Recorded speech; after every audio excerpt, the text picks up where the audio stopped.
When it comes to retro game collecting, home consoles get all the love, but portable gaming is one of my favourite parts about retro gaming. And to be honest, it was actually the Game Boy that got me into retro game collecting in the first place. Now previously we've discussed what the best retro console to collect for in 2020 is, and you can see that in the episode up here. But that was focused on home consoles. What about a portable console? Hit the subscribe button, ring the notification bell, kick off your shoes and relax your socks while we discuss the best retro handheld console to collect in 2020.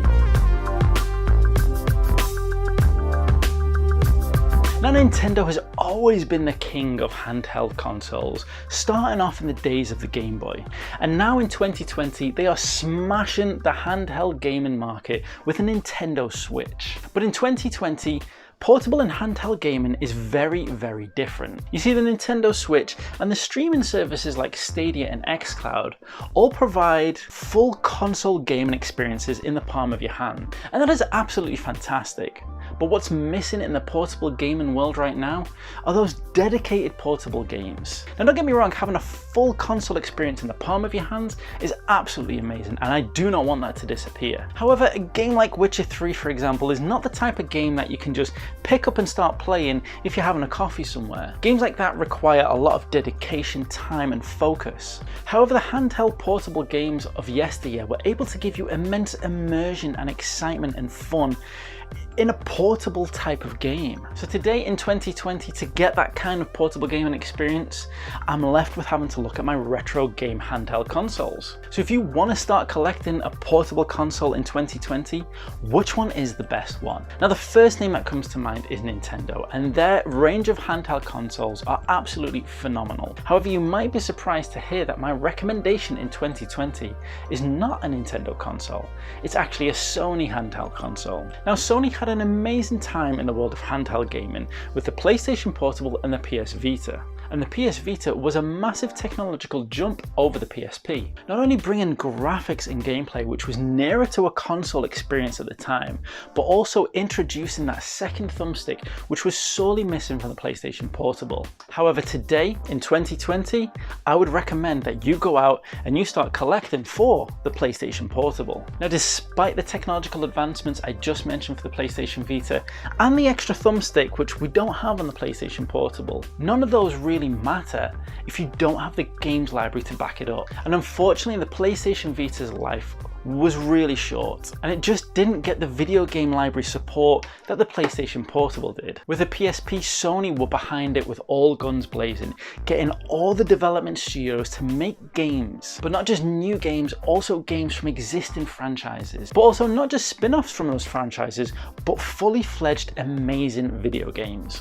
And that's why for me, the PSP has the PlayStation Vita beat because of the amazing games library that it has available to it. But if we're talking video game library, then you might argue that the Nintendo consoles have a huge array of games, and you'd be totally correct. But there's one common thing when it comes to retro game collecting for Nintendo consoles, and that's the price. Nintendo games across all the generations can be some of the priciest games to find when you're retro game collecting, and the same can be said for the handheld games as well. Now for us to look at the Nintendo DS, which is probably the cheapest option, you can get the hardware really cheap, and there's loads of cheap games as well. Why wouldn't I pick that? Well, the problem is, the games library on the DS is a lot like the Nintendo Wii library, in the fact that there's absolutely loads of games available out there, and there's loads of amazing ones as well, but there's also loads of shovelware. Games like cooking simulators and brain training and all those little kind of party games. Those are the kinds of games that you're going to find on the DS for cheap. All the other games, the more sought after games, the more exciting games, are going to be in the more expensive price range. And this is where the PlayStation Portable is absolutely fantastic. There are games from all genres and games from massive franchises as well, providing some amazing gameplay experiences, and most of them come under the £10 mark, with a huge amount of them coming even under the £5 mark as well. Now I have a nice little PlayStation Portable collection growing, but that's not all of them, because I've taken a chunk of those and I've got them right here just to go through some of the examples of games you can get for the PSP and how cheap they are as well. Now for this stack of games, I've not carefully curated and picked the best ones. I've just gone through and just grabbed some of the ones that stood out for me, and it just so happens that all of them are well under the £10 mark. Well, apart from one, but we'll get onto that. So here we have a stack of, I don't know, about 12, 13 games, and straight off the top we've got Mac Modified Air Combat Heroes, which is a jet fighter racing game, and this is a true hidden gem. It was even covered in a Metal Jesus episode of PlayStation Portable Hidden Gems, and one you should definitely check out. And this is one of the games that you'll only be able to find on the PSP, and this one set me back literally just a couple of pounds. Next up we've got Disney Pixar's Toy Story 3. Now anyone that watches the channel knows how much I love Disney games, especially Toy Story 3 on the PS3. However, the PS2 and the PSP versions of the game were different games entirely. And that's why I went ahead and got the PSP version over the PS2 one as well, because the graphics look nicer on the smaller, better quality screen. Once again, I think this was about £3.50. Next up we've got MotorStorm Arctic Edge, some amazing racing, and the snow-filled levels are absolutely beautiful. Again, just another couple of quid this one. What Sony collection would be complete if you didn't have a Wipeout game in there? And we've got Wipeout Pulse, and I think there's Wipeout Pure as well, available on the PSP. I'm not sure, I'll have to double check that one. But again, Wipeout Pulse, this one, again, just a couple of quid, and it is as much fun a Wipeout game as any Wipeout game I've ever played. On the theme of racing games, how about one of the most exciting, exhilarating games around, Burnout, and Burnout Dominator as well. Again, this saw life on the PS2, but they brought it to the PSP as well, and nothing has been lost in this port of Burnout Dominator. All the crashes, all the exhilarating fun, all the adrenaline in the palm of your hands, and again, just a few quid. Now next up we have two of my favourite games on the PSP, and two of the most highly rated ones as well. We've got the Siphon Filter series with Dark Mirror and Logan Shadow. Now these really showcased what the PlayStation Portable could do, and provided some amazing stealth action gameplay in a wonderful continuation of the Siphon Filter series that started on the PlayStation 1. Now just to put it into context, Logan Shadow is one of the best games you can get on the PSP, and there you can see it right there. It cost me £2. Carrying on with big franchises, we've got Ratchet Clank Size Matters and Jak and Daxter Lost Frontier, two of the biggest franchises to start life out on the PS2, and they got their own dedicated games on the PSP as well, and nothing again was lost in the transition. These are amazing gameplay experiences, and these Jak and Daxter and Ratchet and Clank games will set you back a lot less than the ones on the PS2 will as well. Again, with a continuation of the amazing franchises, Tenchu, we've got Tenchu Time of the Assassins and Tenchu Shadow Assassins. Once again, Tenchu started life on the PlayStation 1, and it's a franchise I absolutely love. Now I must admit I've not delved into these games yet, but I'm really excited to, and they look absolutely amazing. They look to be just as much fun and exciting as the original games as well. And now get your shades out and your fluorescent shirts for some Grand Theft Auto Vice City stories, and you can pick up Liberty City stories as well. Two spin-off titles from the world of Grand Theft Auto with the full environments of Liberty City and Vice City as well. These provided brand new experiences in those amazing worlds for you to carry on that amazing game of Grand Theft Auto. I mean, who didn't love Vice City? And you get to play even more of it on the PSP. Now, all of those games were actually under £5. Absolute bargains, every single one of them. But the last game I have here set me back about £12 or £15, but there's a reason I've got this in the selection here, and that is Shadow of Destiny. Now, Shadow of Destiny, which is also known as Shadow of Memories in the UK, was an amazing PlayStation 2 game. It was a lot like Silent Hill, but it dealt with time travel instead, and it was one of the true hidden gems of the PlayStation 2. But where in the US they ported Shadow of Destiny to the PSP, in the UK we never got a port of Shadow of Memories.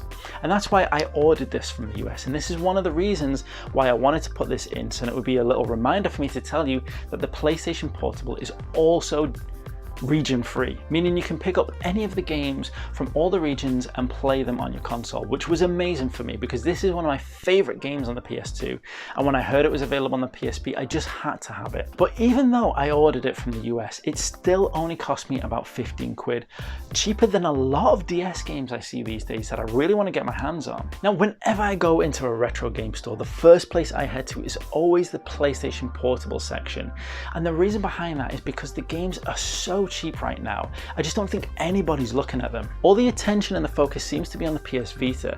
The prices for those games are just going up and up and up. A few years ago you could get the games a bit cheaper on the Vita, but for some reason now they're really highly sought after. But the best thing about that is that the superior PSP library in my eyes is not getting the same attention, meaning the games are so much more cheaper. So you can go out and you can get yourself a stack of games, start yourself with a huge retro game collection for the PlayStation Portable at less than the price of some of those PS Vita games. And that's why right now in 2020, I would recommend that if you want to collect a retro handheld console, you go and get yourself a PSP. Now, I've not even touched on the modding scene of the PSP because that's a whole different episode. But let's just say you can do some amazing things with your PSP if you're willing to step into the modern world, which can turn your PSP into so much more than the standard handheld console that it starts out as. But I'd love to know, do you collect portable consoles?